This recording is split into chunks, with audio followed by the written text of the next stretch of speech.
एक फार मोठे शहर होते. त्या शहरात लाखो लोक राहत होते. पूर्वीच्या काळी लोक एकमेकांच्या संगतीत राहत आणि बसत उठत असत. पण नव्या जमान्यात माणसाचा स्वभावच वेगळा बनलेला आहे. या शहरातली सगळी माणसे आपापल्या कामातच मग्न होती. काहींना तर कुटुंबातल्या माणसांचीही पर्वा नव्हती. भजन, कीर्तन, भक्ती, परोपकार, दया, माया वगैरे सांस्कृतिक गोष्टीही कमी झाल्या होत्या. दुराचारांना पारा नव्हता. दारू, जुगार, रेस, सट्टा, व्यभिचार, चोरी वगैरे अनेक गुन्हे शहरात सर्रास होत होती. अशी एक म्हण आहे की हजारो निराशेच्या गोष्टीत एक अमर आशा लपलेली असते. त्याप्रमाणे शहरात इतका मोठा दुराचार असूनही त्यात काही चांगली माणसेही राहत होती. अशा चांगल्या माणसात कविता आणि तिचा पती यांचा संसार गणला जात होता. कविता वृत्तीने धार्मिक आणि संतुष्ट होती. तिचा पतीही विचारी आणि सुशील होता. ती पतिपत्नी इमानदारीने जगत होती.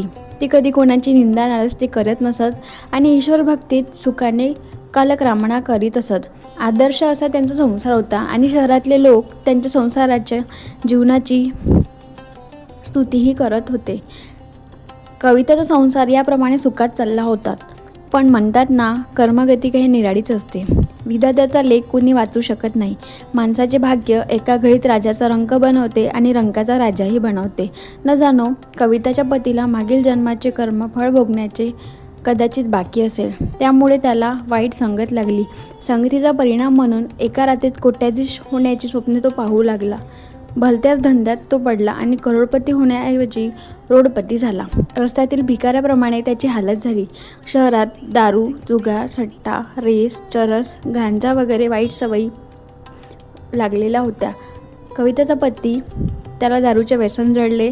रातोरात श्रीमंत होण्याच्या लोभात मित्रांच्या चिथावणीने त्याला रेस, जुगार खेळण्याचा नादही लागला. थोडेफार शिल्लक राहिलेले पैसे आणि बायकोचे दागिने वगैरे सर्व काही तो गमावून बसला. एक काळ असा होता की आपल्या सुशील पत्नीच्या सहवासात तो आनंदाने आणि मजेत राहत होता आणि ईश्वर भजनात सुखाने आपला काळ घालवित होता. त्याऐवजी आता घरात दारिद्र्य आणि उपासमार आली. पूर्वी सुखाने खायला प्यायला मिळत होते, त्या ठिकाणी आता 2 वेळ पोटभर जेवण मिळायचेही वांदे पडले होते आणि नवऱ्याच्या शिवा खायची कवितावर पाळी आली. कविता सुशील आणि संस्कारी स्त्री होती. पतीच्या वर्तनाचे तिला खूप दुःख होत होते, पण परमेश्वरावर भरोसा राखून आणि मन मोठे करून ती सर्व सहन करीत होती. अशी म्हण आहे की सुखानंतर दुःख आणि दुःखानंतर सुख हे अवश्य येतेच. त्यामुळे दुःखानंतर एक दिवस सुख येईलच अशी श्रद्धा ठेवून प्रभुभक्तीत ती लीन झाली. अशा रीतीने दुःख सहन करता करता आणि प्रभुभक्तीत दिवस घालवता घालवता एक दिवस दुपारी तिच्या दरवाजात कोणीतरी येऊन उभे राहिले. कविता विचार करू लागली की माझे घर दुःखाने आणि दारिद्र्याने भरले आहे. अशा वेळी माझ्याकडे कोण आले असावे बरे? तरी आपल्या दारी आलेल्यांचे स्वागत करण्याचा आर्यधर्माच्या संस्काराची जाण असल्यामुळे ती उठली आणि तिने दरवाजा उघडला. पाहिले तो तिथे एक माताजी उभी होती. वयाने ती खूप मोठी दिसत होती, पण तिच्या चेहऱ्यावर अलौकिक तेज झळकत होते. तिच्या डोळ्यातून जणू अमृताचे थेंब पडत होते. तिचा चेहरा करुणा आणि प्रेमाने चमकत होता. तिला पाहताच कविताच्या मनाला अपार शांती वाटली. त्या माताजीला ती ओळखत नव्हती, तरी पण तिला पाहताच तिचे मन आनंदाने भरून आले. माताजीचे स्वागत करून तिने घरात नेले आणि एकुलता एक फाटक्या तुटक्या चटईवर मोठ्या संकोचाने तिला बसवले. माताजी तिला म्हणाली, काय ग कविता, मला तू ओळखले नाहीस? काहीशा संकोचाने कविता म्हणाली, माताजी, तुम्हाला पाहून मला खूपच आनंद झाला आहे. मनाला शांत वाटत आहे. असे वाटत आहे की कित्येक दिवस ज्यांच्या मी शोधत होते त्या तुम्हीच आहात, पण ओळख लक्षात येत नाही. माताजी हसून म्हणाली, काय विसरलीस? लक्ष्मीजीच्या मंदिरात दर शुक्रवारी भजन होत असते. त्या ठिकाणी मी पण जात असते. तिथे दर शुक्रवारी आपली भेट होते. पती भलत्याच मार्गाला लागल्यापासून अत्यंत दुःखी झाली होती. त्या दुःखाने ते लक्ष्मी मातेच्या मंदिरात पण अलीकडे जात नव्हती. बाहेर लोकांना भेटण्याची तिला लाज वाटत होती. ती आठवण करू लागली. आपण या माताजीला कधी पाहिल्याचे तिला आठवत नव्हते. तेवढ्यात माताजी म्हणाली, लक्ष्मीजीच्या मंदिरात किती चांगले भजन तू गात होतीस. अलीकडे तू तिथे दिसत नव्हतीस. तेव्हा मी विचारात पडले की हल्ली तू का येत नाहीस? तू आजारी बिजारी तर नाहीस ना?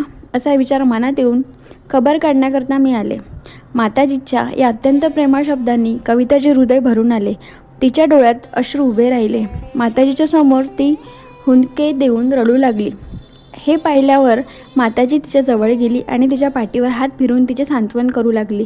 माताजी म्हणाली, मुली, सुख दुःख हे ऊन आणि सावलीप्रमाणे असते. सुखानंतर दुःख येतेच, त्याप्रमाणे दुःखानंतर सुख पण येतेच.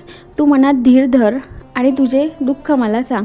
तुझे दुःख हलके होईल आणि दुःखावर काहीतरी इलाजही सापडेल. माताजीचे बोलणे ऐकून कविताचे मन शांत झाले. माताजीला ती म्हणाली, माताजी, माझ्या संसारात खूप आनंद आणि सुख होते. माझे पतीही सुशील होते. ईश्वराच्या कृपेने पैशाच्या बाबतीतही आम्ही समाधानी होतो. पण देवाचा आमच्यावर कोप झाला.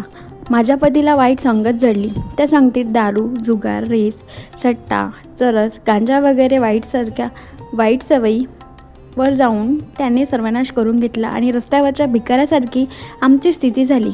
माताजी म्हणाली, मुली, सुखानंतर दुःख आणि दुःखापाठोपाठ सुख येतेच. म्हणूनच म्हटले आहे की कर्माची गती निराळीच असते. प्रत्येक माणसाला कर्माची फळे भोगावीच लागतात. तरी पण तू चिंता करू नको. मागील कर्माचे दुःख तू आता भोगलेच आहेत. तेव्हा यापुढे सुखाचे दिवसही जरूर येतील. तू तर लक्ष्मी मातेची जी भक्त आहेस. लक्ष्मी माताजी ही करुणा आणि प्रेमाचा अवतार आहे. स्वतःच्या भक्ताकडे ती दयेच्या भावनेनेच पाहते. तेव्हा मनात धीर धर आणि लक्ष्मी माताजीचे व्रत कर, म्हणजे सर्व काही ठीक होईल. लक्ष्मी माताजीच्या व्रताची गोष्ट ऐकून कविताचा चेहरा खुलून उठला.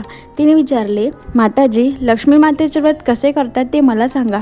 ते व्रत मी जरूर करीन. माताजी म्हणाली, मुली, लक्ष्मी मातेचे व्रत अगदी सोपे आहे. त्याला वरद लक्ष्मी व्रत किंवा वैभव लक्ष्मी व्रत असेही म्हणतात. हे व्रत करणाऱ्यांना त्यांच्या मनातल्या सर्व इच्छा पूर्ण होतात आणि त्याला यश, सुख, संपत्ती प्राप्त होते.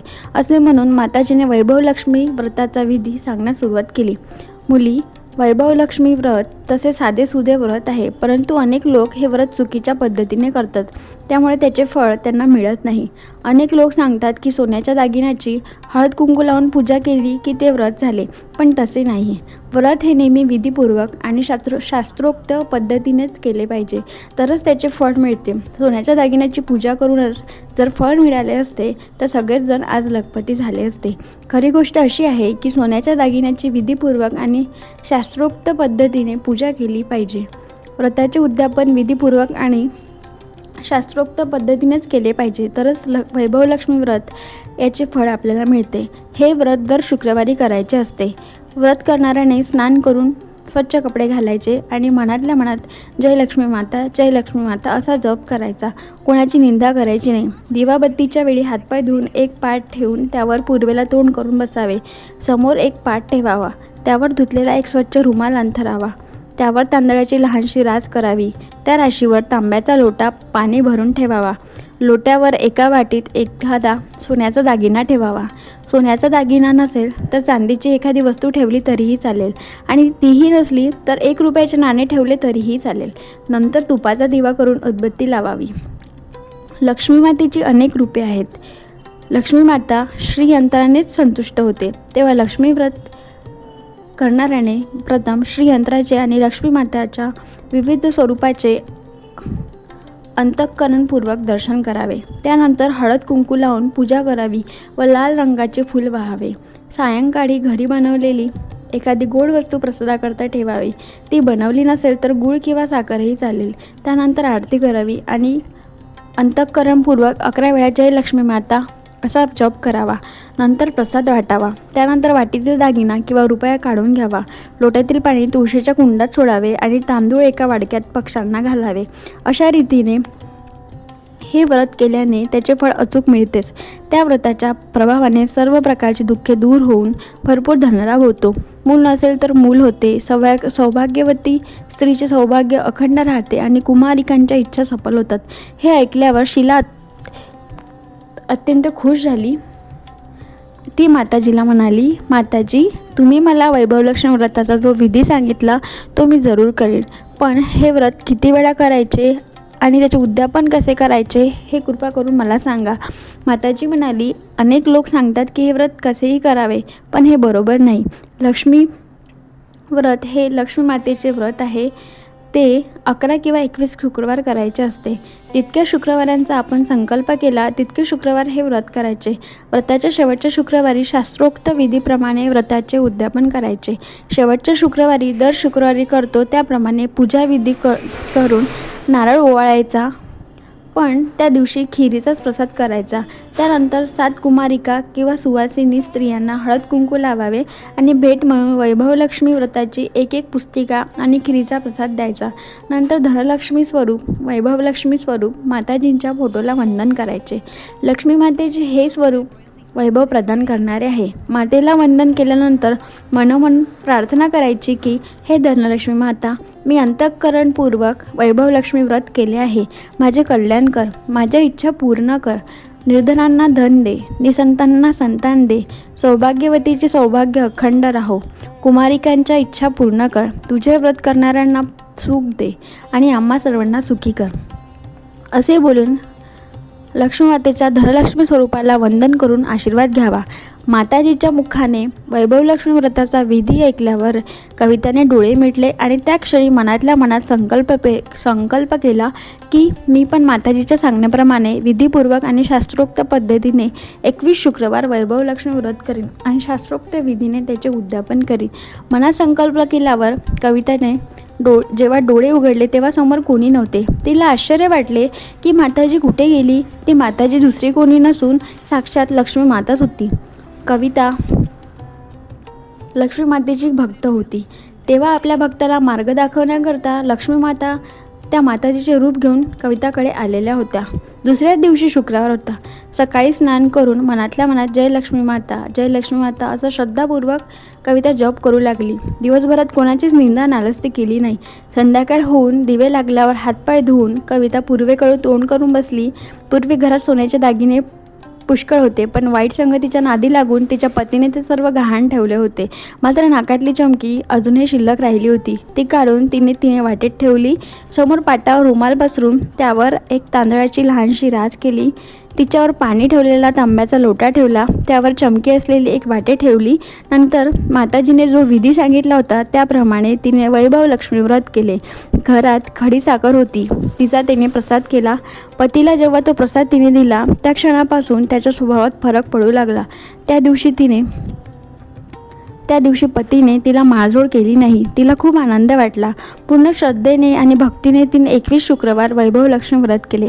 21व्या शुक्रवारी माताजीने सांगितल्याप्रमाणे व्रताचे उद्यापन करून 7 स्त्रियांना तिने वैभवलक्ष्मी व्रताची एक पुस्तिका भेट दिली. नंतर मातेच्या धनलक्ष्मी स्वरूपातील फोटोला वंदन करून तिने मनोभावाने प्रार्थना केली की हे धनलक्ष्मी, मी तुझे वैभवलक्ष्मी व्रत मनोभावाने आज पूर्ण केले आहे. हे माता, आमचे कल्याण कर, आमच्या मनातील इच्छा पूर्ण कर. निर्धनांना धन दे, निसंतानांना संतान दे, सौभाग्यवतीचे सौभाग्य अखंड राहो. कुमारिकांच्या इच्छा पूर्ण कर. तुझे व्रत करणाऱ्यांना सुख पुन्हा मिळवून दे. आम्हा सर्वांना सुखी कर. असे बोला. अशा रीतीने शास्त्रोक्त विधीपूर्वक पूर्ण श्रद्धेने कविताने व्रत केले आणि तात्काळ त्याचे फळही तिला मिळाले. तिच्या पतीला जी वाईट संगत लागली होती ती सुटून त्याच्यात सुधारणा झाली. पुष्कळ मेहनत घेऊन तो कामधंदा करू लागला. लक्ष्मीमातेच्या वैभवलक्ष्मी व्रताच्या प्रभावाने त्याच्या अपेक्षेबाहेर तिला नफा मिळू लागला. लवकरच त्याने गहाण ठेवलेले कविताचे दागिनेही त्याने सोडून आणले. घरात पूर्वीप्रमाणे सुखशांती येऊ लागली. वैभवलक्ष्मी व्रताचा हा प्रभाव पाहून शेजारी पाजारी स्त्रियांनी शास्त्रोक्त पद्धतीने हे व्रत करण्यास सुरुवात केली. हे माता धनलक्ष्मी, कविताला जसे तू फळ दिलेस तसे सर्वांना फळ दे. सर्वांच्या इच्छा पूर्ण कर. सर्वांना सुखशांती दे. जय धनलक्ष्मी माता.